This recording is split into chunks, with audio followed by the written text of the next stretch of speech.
Bagong Bayan, Councilor Jessie Concepcion.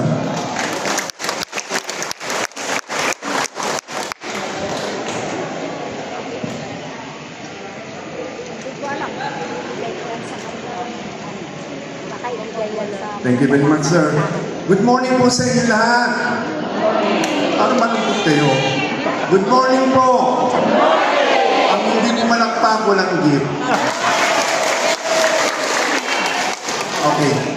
Na-improve ako doon. Ako lang parang magkasalita sa mga kagawad. So, nagpapasalamat po kami kasi tinatanong ko kanina, paano mo ginawa to? Sabi niya, may coordination siya, dahil ko. Para natin na ating kapitan, programa na ito, di ba? On behalf of the councilor, mga kagawad po natin, nagpapasalamat po kami sa Skyro Philippines.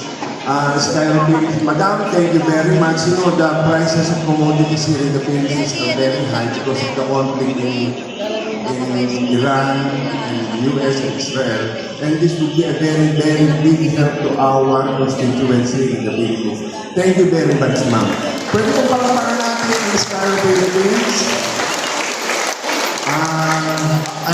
I hope there will be a next time. Thank you very much. So, yun pong konting paliwanag lang po. Ano po ninyo na-pressure, na-stress po ang council, especially ang ating kapital. Yung mga past few days, nagkaroon ng mga balita na napakaraming bibigay. This is limited lang po, na tulong ng Skyro. Sana po, tulungan niyo po kami magpaliwanag sa mga kapitbahay natin, mga kaibigan natin, hindi po ganun karami.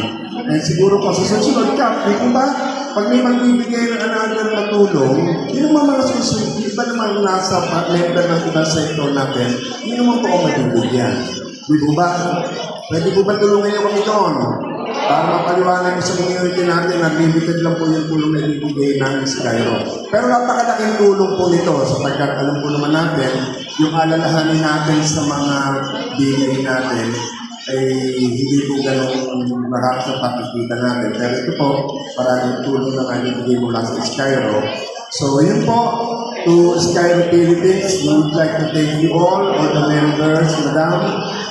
Thank you very much for sharing your blessings to our community, our beloved Barangay Bagong Bayan. Thank you very much. And may God bless you all.